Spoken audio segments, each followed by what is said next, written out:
Mas para a gente pegar um pouco do que o Edson colocou, assim, acho que mais profundamente, inclusive, das demandas democráticas, assim. Porque uma mesma demanda democrática ela pode ser utilizada tanto, para fortalecer ilusões que o Estado burguês pode responder à nossa necessidade, quanto para evidenciar cada vez mais que é incapaz que esse Estado cumpra com o que ele prometeu.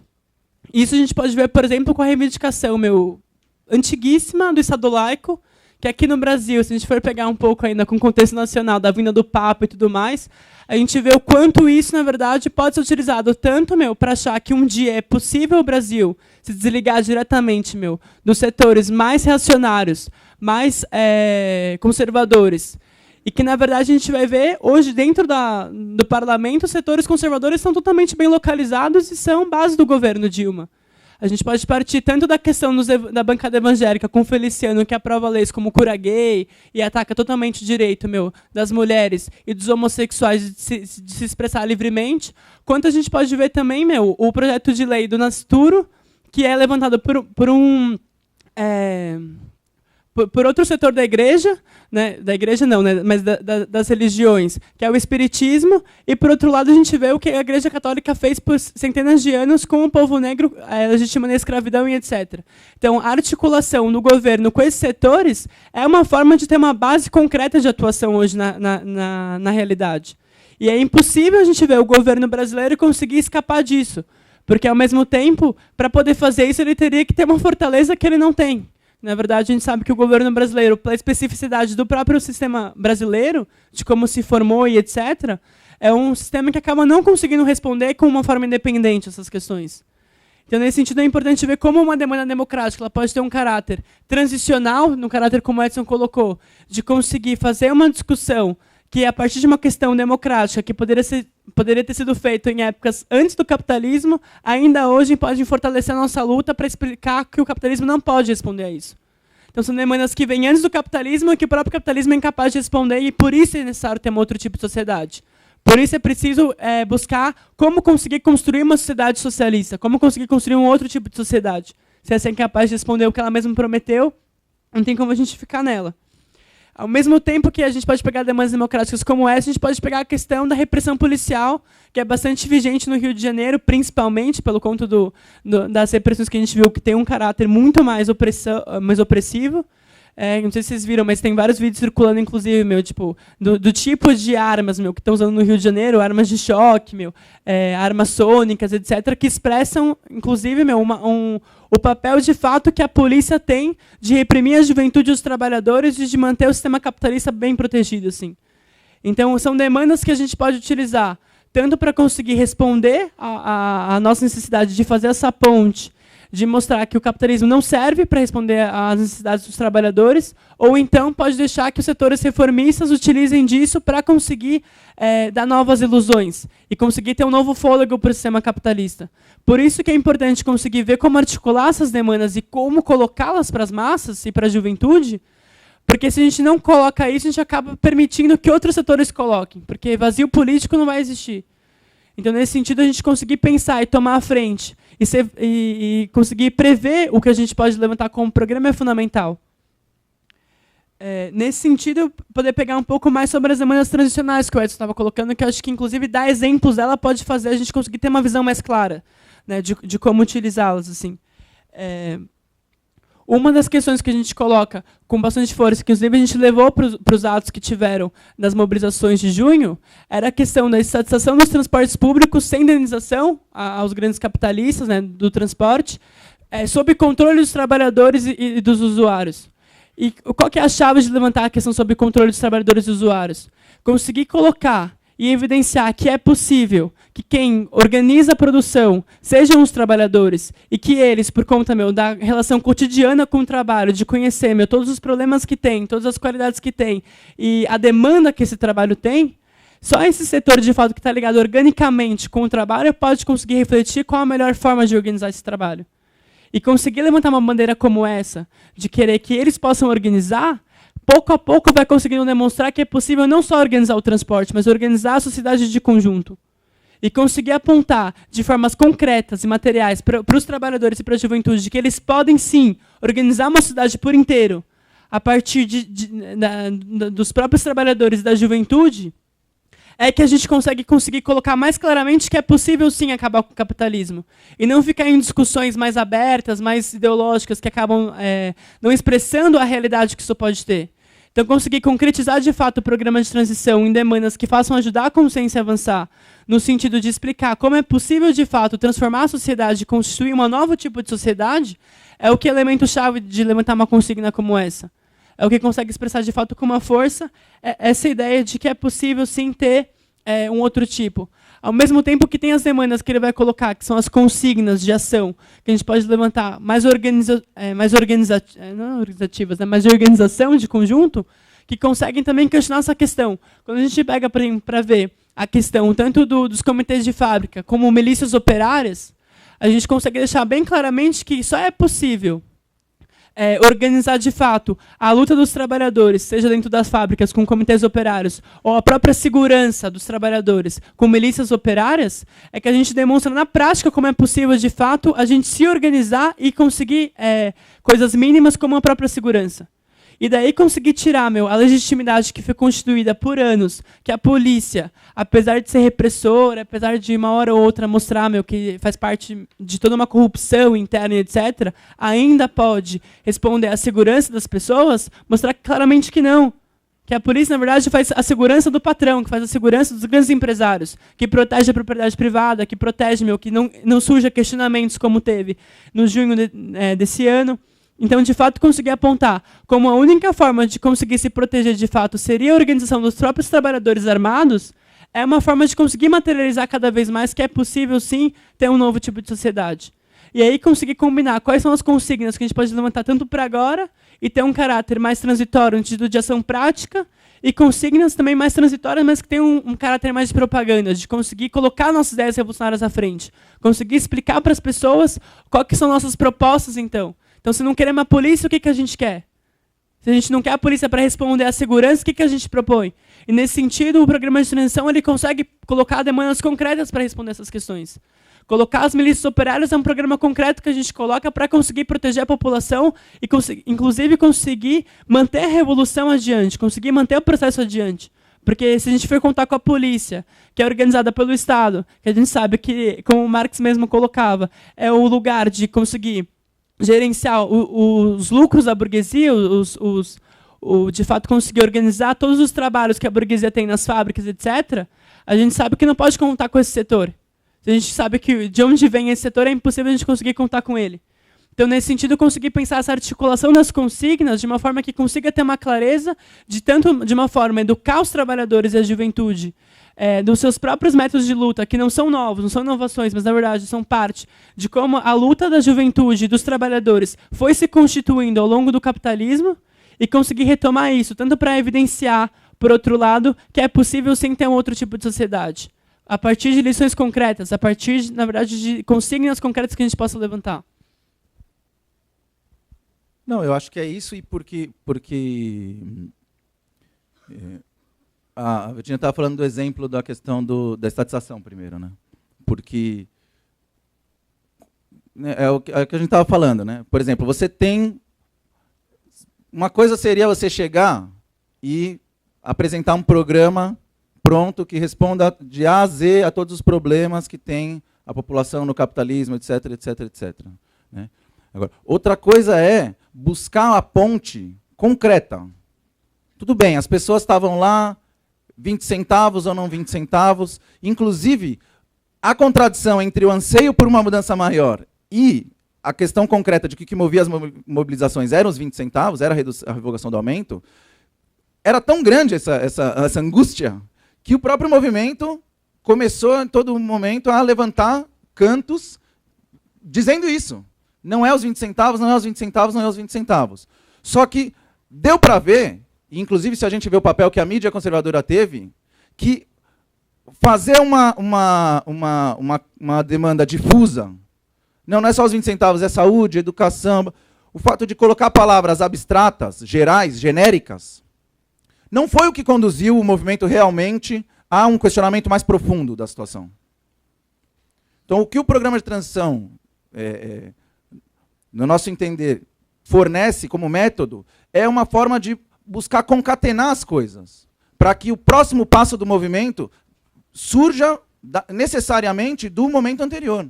Ou seja, quando você vê, por um lado, o governo dizendo que vai revogar o aumento, mas vai tirar de outros lugares.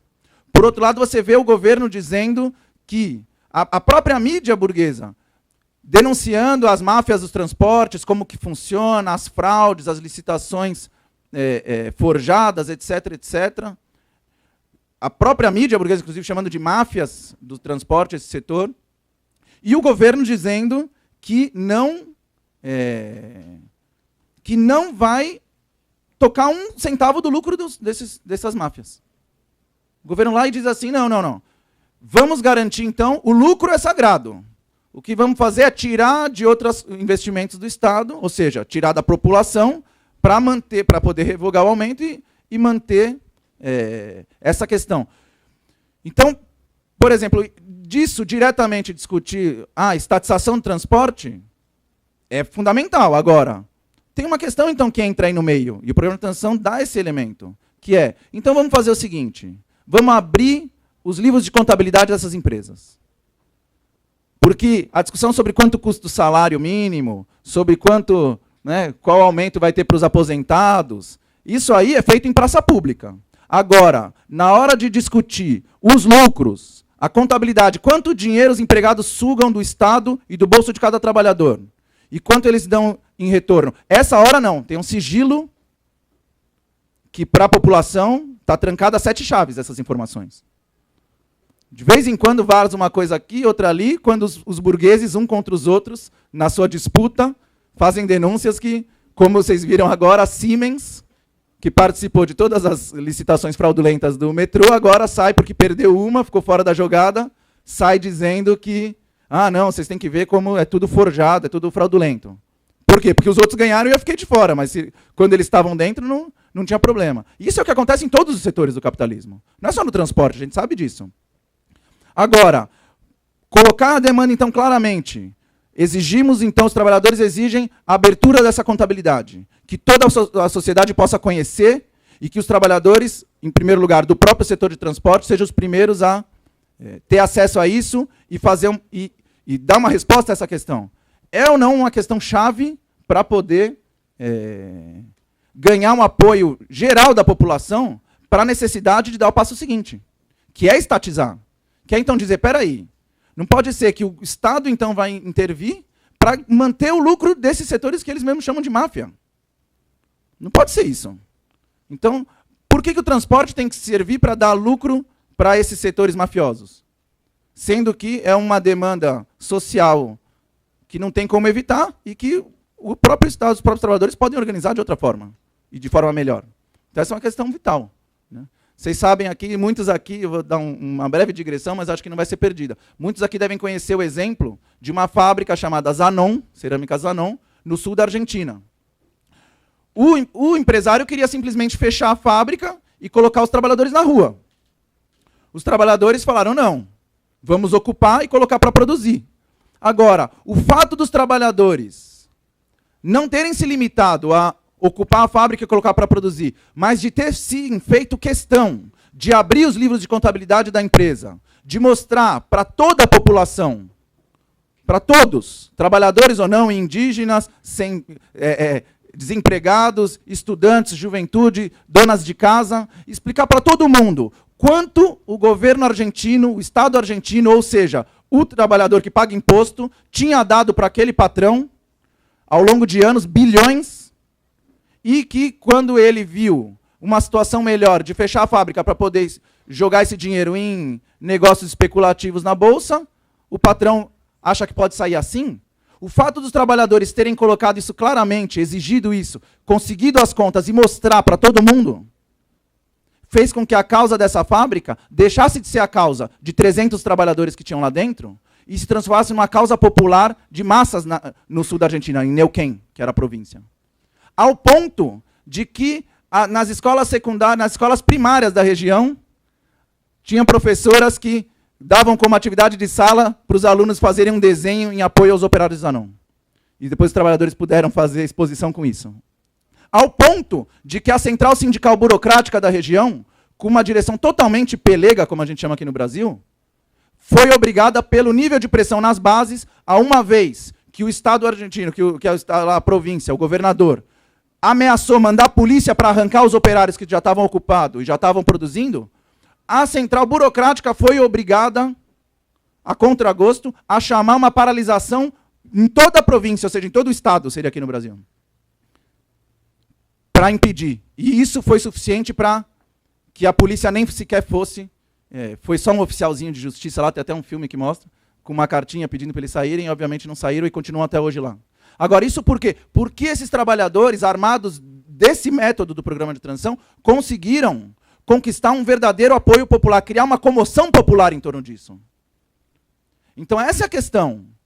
É possível 20 centavos ou não? 20 centavos é pouco. Agora, sem criar uma comoção popular em torno dos 20 centavos, era impossível conquistar. Agora, foi criada essa coisa. Agora, será que realmente não tem coisas diariamente que a gente vê que são muito mais brutais do que os 20 centavos? Que teriam muito mais possibilidade de criar essa comoção? E não criam? Por quê? Porque existem as direções do movimento de massas, desde o próprio governo, até as direções dos sindicatos, de grande parte dos centros acadêmicos, dos movimentos de moradia, das associações de bairro, dos organismos, onde os trabalhadores, a juventude, a população brasileira está organizada, e tem direções que não estão interessadas em dar esse passo além.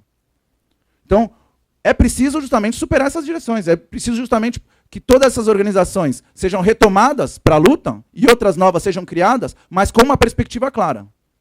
Então, acho que essa é uma questão fundamental. Articular, sim, queremos a revogação do aumento, mas sim, é verdade que não adianta se essa revogação for feita tirando de outras condições de serviços públicos e para poder manter os lucros. É preciso, sim, desmascarar quanto lucram os caras.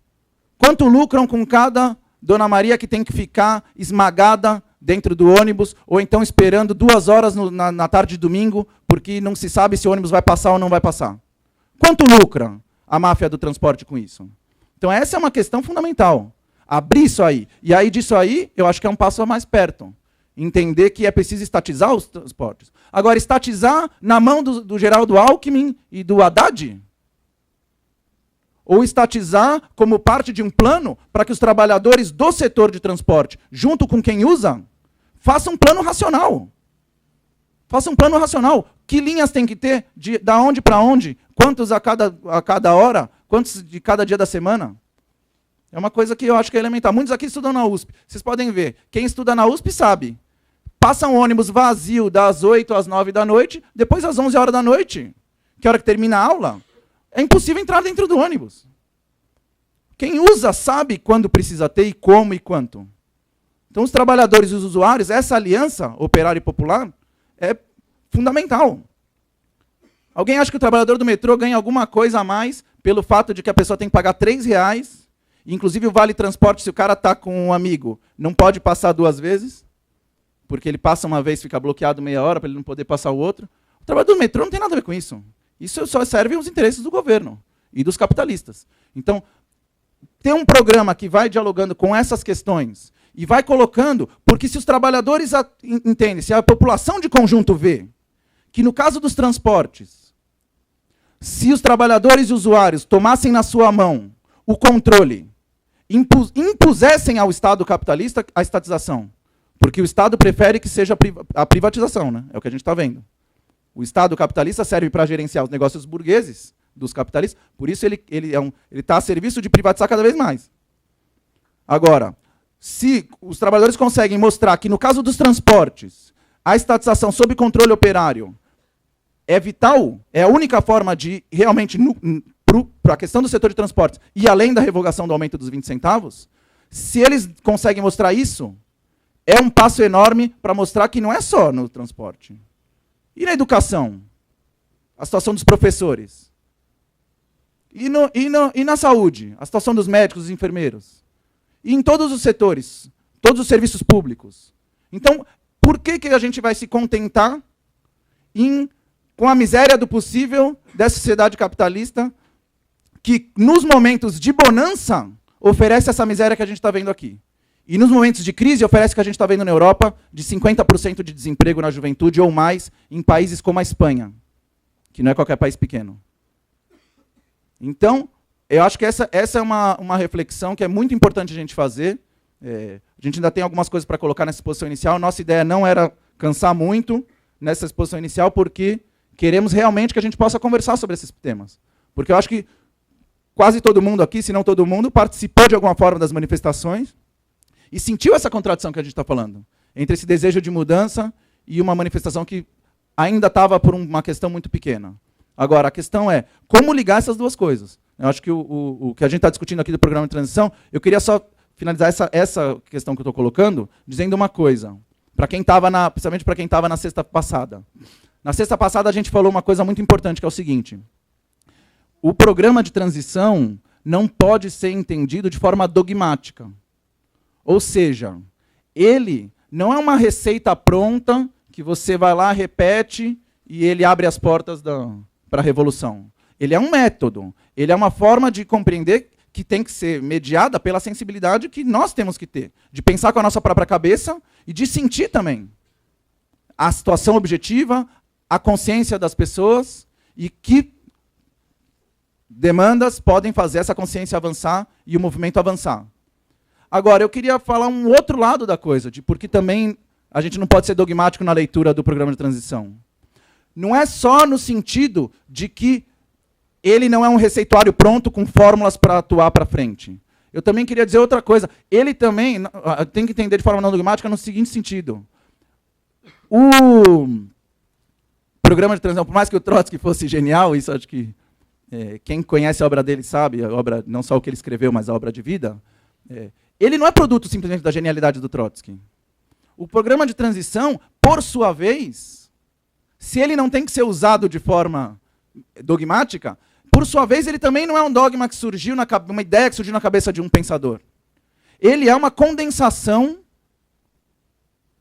uma síntese avançada de séculos de luta de classes. Então, nesses tipos de palavra de ordem que a gente chamou aqui, esses 4 tipos, estão condensados séculos de luta de classes. Cada uma desses tipos de palavra de ordem tem a ver com as conclusões profundas de cada etapa de desenvolvimento do capitalismo e das primeiras revoluções contra o capitalismo. Antes dos operários russos inventarem o Soviet, que é o conselho, né? Soviet quer dizer simplesmente conselho, mas adquiriu outro significado. Quando, em vez de ser o conselho da administração do Estado burguês, passou a ser o conselho de todos os trabalhadores das fábricas que se uniam para discutir como fazer a luta avançar, mas, ao mesmo tempo, o operário, ao mesmo tempo que ele luta, ele está na produção. Então ele pode, ao mesmo tempo, discutir a medida de luta e como se organiza a produção, a distribuição, como se organiza a vida social. Então, o Soviet ganhou essa dimensão de ser o embrião de um outro tipo de Estado. Antes dos operários fazerem isso, seria impossível estar no programa de transição. Então não foi o Trotsky que inventou o Soviet, foi a classe operária russa. Não foram as demandas democráticas, não foi ninguém que inventou, não foi o marxismo. Elas vieram da luta das massas contra o antigo regime, contra o absolutismo. E das demagogias, ou das falsas esperanças que a burguesia teve que fazer quando ela lutava também contra o antigo regime absolutista e precisava do apoio das massas para poder impor o seu próprio domínio. Então, as questões de organização todas. Né? Então, a Virgínia falou aqui, é tão apaixonante o tema que é difícil resistir de ir encadeando uma coisa com a outra. Mas só para falar muito rapidamente, a Virgínia falou de piquete de greve, milícias operárias, etc, etc. A articulação entre essas coisas está colocada no programa de transição, mas por quê? Porque é como se dá na realidade. O trabalhador que faz greve e que vê a pressão que a patronal faz para colocar os fura-greve, sabe que é preciso fazer o piquete de greve para garantir a greve. Contra os fura-greve, contra os burocratas sindicais, contra a polícia.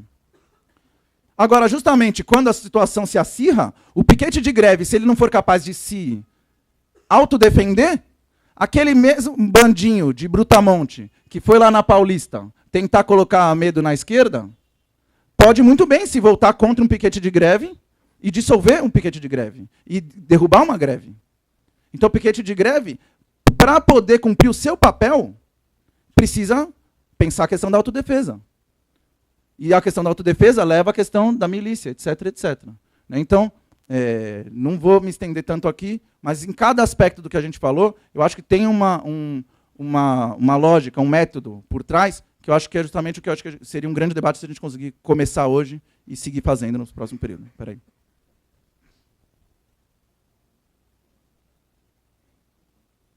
Acho que a gente podia abrir agora, na verdade, para as intervenções, perguntas, para a gente dinamizar um pouco o debate e conseguir ver como a gente avança nesse sentido.